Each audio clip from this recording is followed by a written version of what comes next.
Zharnel, your coach isn't just any coach. I mean, you've got Coach Glenn Mills. I mean, that's like serious pedigree stuff.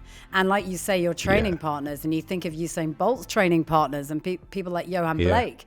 You know, the world in which you're living in is like the absolute Rolls Royce of sprinting, isn't it? And of really understanding how that best works and how to get the best out of people. What's it like being in that sort of a setup with Coach Mills alongside you, championing you, and also the likes of Johan Blake being around and about, and Usain Bolt giving you advice? I mean, what's that like?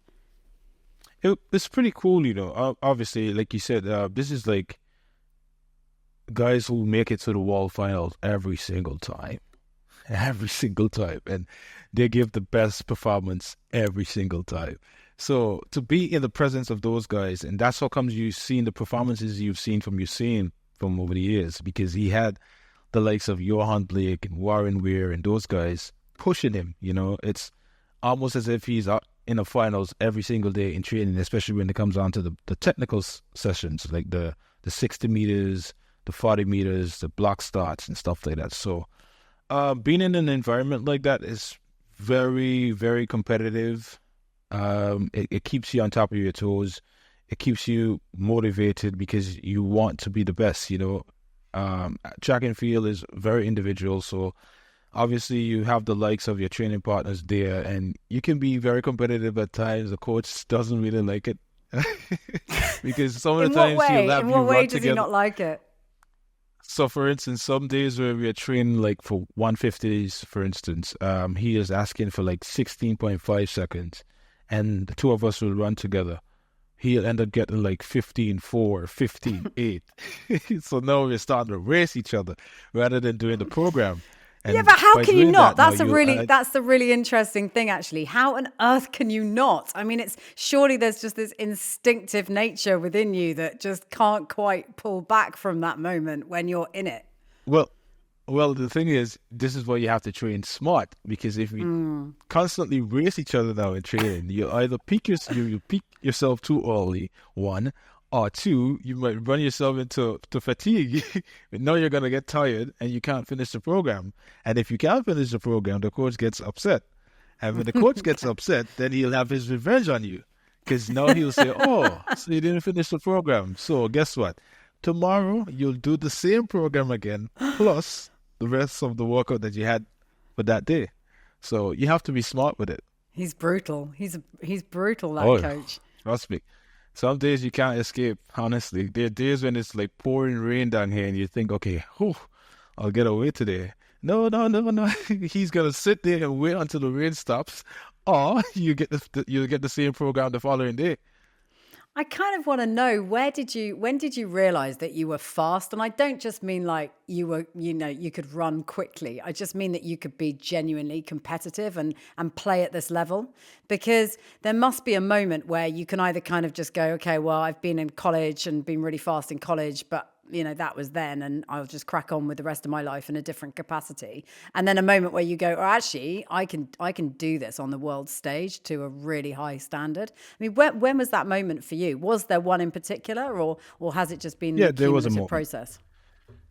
No, there was a moment for me. I think it was in 2013 is when I finally decided, like, this is what I really want to do. And I could see myself being like rapid, quick later down, as long as I stay healthy. It was 2013. I had just moved to Jamaica in late 2012, training well, and then I got stronger. And then I started competing against some of the best high schoolers in Jamaica at the time. And I started beating them. And the latter part of that year, I started to race against some senior athletes. And I was still a junior, and I was really pushing these guys as a junior, like I went to, there was a Central and Caribbean Championships in Mexico, and I was the youngest in the field. Everyone there were professional sprinters, and I managed to finish third. And that's when I realized, wow, this is crazy. Me, as a junior, why am I beating these guys? And then in the latter part of that season as well, we had a race in the British Virgin Islands. And this was a money race. and I got chosen to be a part of this race because of the times I was putting down early in the season. So when I lined up against the guys, I was placed either in lane 3, I think I was, and the gun went off, and I came off the turn in front. Bear in mind, these are professional athletes, and I'm beating them. And I ended up beating them to the finish line. And everyone in the stadium was struck because they were like, this is a junior. Why did you make a junior beat you? You know, and I ran a quick time. I ran, I think, 20.42. And that's when I decided, yeah, I'm sticking to this. I like this now because I've just beat some seniors, especially they're professional athletes. And that's when I said, okay, this is something I want to focus on. And 2014, it got better. The times came right down. And then I ran 10:12. Even though I hurt my hamstring in the race, I still was able to run 10:12. And that's when I said, okay, yeah, this is it. I'm sticking to this. And you're like a super humble person. I mean, we've only known each other for all of like 23 minutes and 4 seconds, because I know you deal in seconds rather than minutes. So we've only known each other for a short amount of time. But I feel like you're super humble, and you have a great amount of faith as well. I mean, you've talked before about how a sprinter needs to have an ego. How do you marry those two things up? Because clearly you've got to have that to be able to do what you do at the level you do it at. But at the same time, you have this humility play as well. I mean, how does that sort of manifest itself? How do you sort of manage both sides of that? I don't know if you've, watched a lot of Kobe Bryant videos. Kobe Bryant, he's someone I looked up to a lot as well. He seems as if, he can't do much, but the guy is a beast when it comes onto the court. And that's how I see myself. As much as I might not show that I'm big and I'm tough and I'm, like the other sprinters may do themselves, I'm very chilled. I'm very laid back. I think that's because of how my mom raised us. And I don't need to huff and puff to show that I'm aggressive.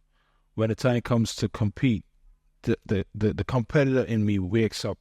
There's this like a burst of ignite that comes out of me because I know what I want to achieve, and there's nothing that's going to stop me from achieving it. And most of the time is just me thinking about how can I beat me. These guys are just here to help me bring the best out of myself, and that's how I see it. I just prefer to be humble. My mom would say the humble cow sucks the most milk. He doesn't have to fight around to get it. Obviously, you'll get it eventually, but that doesn't mean I'm going to make you push me over, in order to get there. So for me, I prefer to be like that. I just prefer to be calm and subtle. But when the time comes on, when my spikes goes on, this is when I become the beast that you want to see. Awesome. Love that.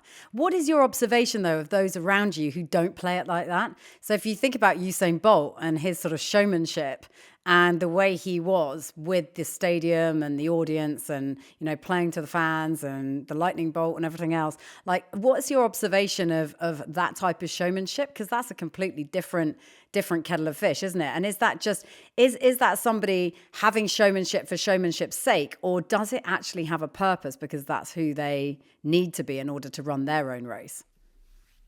You just said it. Ah. It's all psychology. That's what boosts them. That's what gives them the pump that they need. They need to feed off of that, and I've seen many other athletes are doing that. Like, for instance, the likes of Noah Lyles from the USA. Those guys feed off the energy. I feed off the energy, but my feeling of the energy is totally different from what you're looking for. They have to roar and pump themselves up and hope that the crowd interacts with them.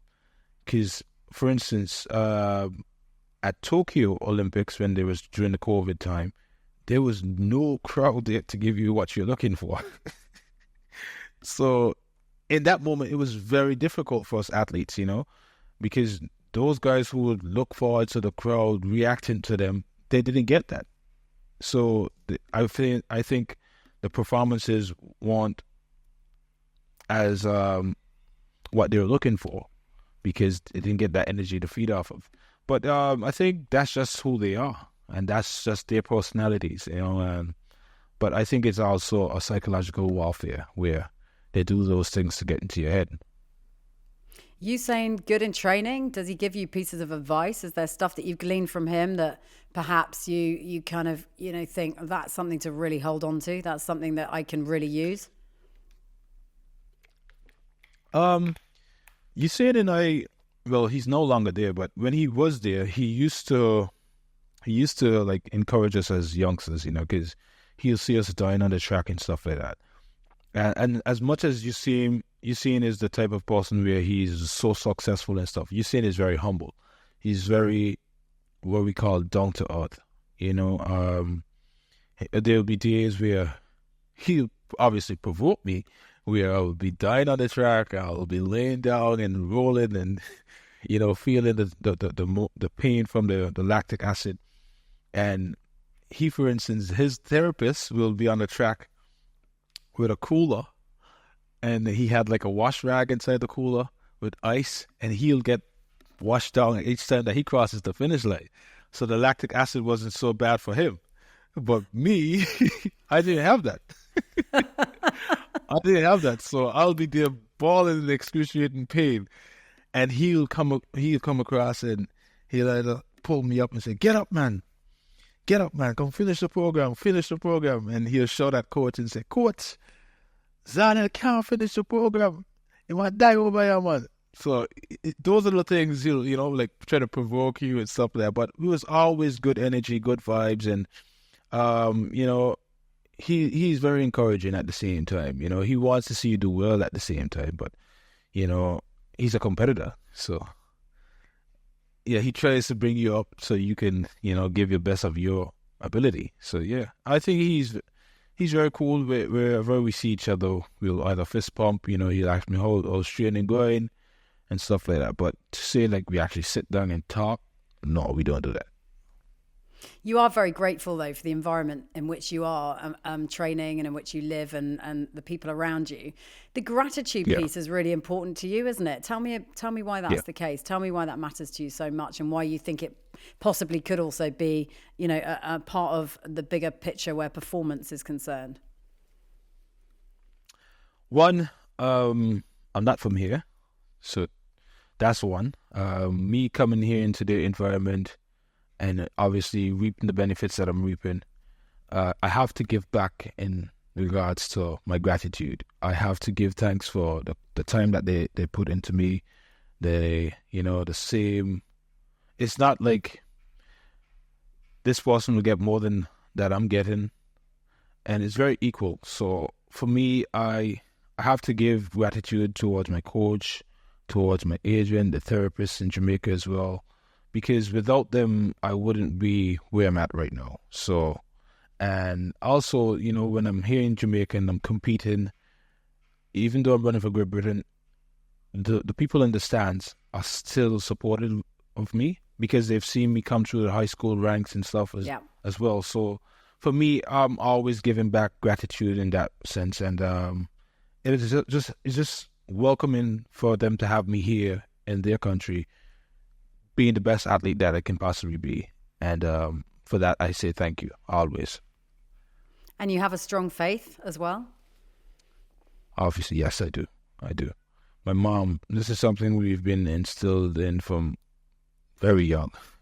You know, my mom, we've been through, you know, circumstances where we didn't have much and stuff like that. So little things make you appreciate what you have.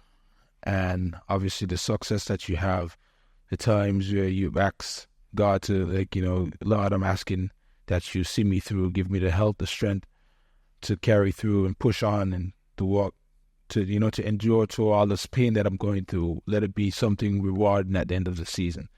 And you've seen things that come to fruition, you know, and you just have to give thanks all the time, because I know where I'm coming from, and without, you know, the grace of God, I wouldn't have been in the position that I'm in. And I guess one of those times where you would have really had to find a way to get through the adversity was after Tokyo, right? After the games Oh, in Tokyo, when you had a false start disqualification, which is probably every sprinter's worst nightmare. I mean, what did that feel yeah. like in the immediate aftermath, and how are you preparing Oof. differently for that not to happen in Paris? It was difficult. Very, very, very difficult. One of my lowest moments in my life. I describe it as I it's like my spirit left my body that night. I just felt empty. I felt lifeless. I felt as if the world just stopped and everything was on my shoulders. Everything was on my head. My emotions were through the roof. I cried day in, day out. I just felt empty, and I had to gather myself to be a part of a relay squad, despite going through what I've been through already. And then you have to take on the likes of the media, the expectations from the wall, and still have to gather yourself whole to be a part of a unit, and that was difficult for me. As I said, it was one of my darkest moments in my life, and I just pray that I will never experience anything like that again. And I think that in itself has molded me to be the individual I am right now, where I know what it feels like to be at the bottom. I know what it feels like to feel empty as a professional athlete. Bear in mind, the Olympic comes around every 4 years. And to have something like that happen to you is one of the worst feelings ever. And obviously I took the time to heal properly, mentally. And, I sat down and have conversations with my coach, being completely vulnerable and honest with myself and telling the coach, what was probably going through my mind. But that night of that finals, why that happened is because when I went into the blocks and when I came up on my set position, my right calf cramped on me. So I couldn't hold being there. So I ended up moving. Oh. And obviously when that happened, I knew it was over. It was not something I deliberately did, but it happened. Wrong timing. So from there, we try to find ways where we can prevent getting cramps. Because it was quite hot as well. And sometimes that can be a contribution to leading to cramps. The body might not have enough nutrients to prevent cramps, of vitamins to prevent the cramps. So I ensure that, I'm always properly hydrated now. I'm having the right vitamins and getting the proper rest and stuff like that to prevent those things from happening in the future. And, 2023, I think I found it. And it was just one of those moments that I thoroughly enjoy. I think it was just last night or the night before, I was looking back at clips of how my 2023 season was, and I felt goosebumps, I felt inspired, and I felt motivated, and I want more. And the goals have been set. I know what I want this season, and thus far we're in pretty good shape. And what would it mean? And what would it mean to medal at the Olympics in Paris? My dream come true. So far, I've ticked all the boxes where I can get a medal in every championship that I participate in.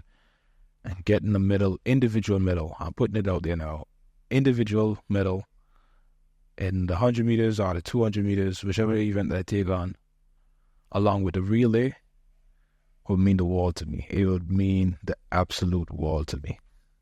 I don't think there will be anything else besides probably getting my family or something that would mean the most to me. But obviously, yeah, that's an athlete's dream. Getting a medal, an individual medal at the Olympic Games, the hard work that you've put in, the sacrifices that you've made, not Because right now, I barely get to see my family. I don't really get to go out as much. Not that I don't go out. I just choose not to right now because I'm that focused. I'm locked in. I have something that I want to achieve at the end of the season, and whatever I can do to get myself in the best mind frame and the best shape physically to get the best performance that I'm looking for, I'm dialing in on that. Oh, I so hope you get what you want. It's a really exciting story, and it's something that we're all so hopeful that Paris will be what you want it to be. Zharnel, thank you so much. It's been lovely speaking to you. Thank you very much. It was definitely a pleasure speaking with you as well.